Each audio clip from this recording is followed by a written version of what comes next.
Cuttack border cross करला परे भी आपन से स्वाद मिलिबो नाही तो निश्चय आमर कटकिया दहीबरा आलुदम उपरे जीआई टैग पई आमे सब स्टेप्स नबो। दहीबरा आलुदम एटा प्रत्येक कटकवासी गोटे भावना आमर संस्कृत आमर गर्व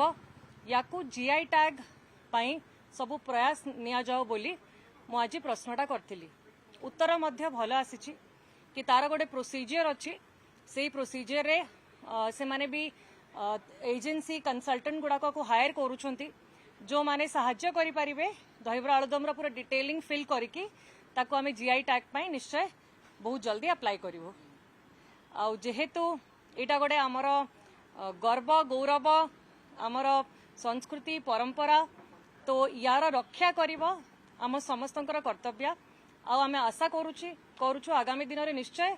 आमे सब पदक्षेप नबू ताकि दहीबरा आलुदम में जीआई टैग आमे पाई परिबो।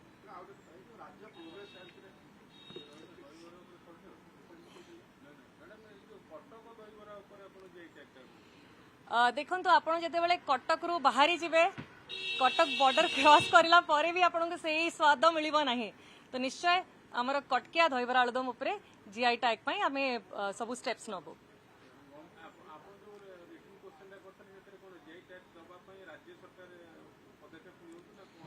मुझे रिटर्न रे कही कि जेहेतु गोटे डिपार्टमेंट अच्छी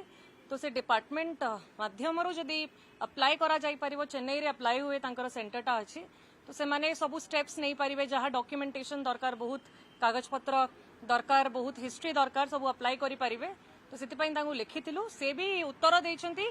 कि आमे गोटे कंसल्टेंट गुड़ा हायर करूछु जो माने कि साहाय्य करि परिबे जो लोक मानकु कि से माने सब डिटेल्स फिल करके जीआई एप्लिकेशन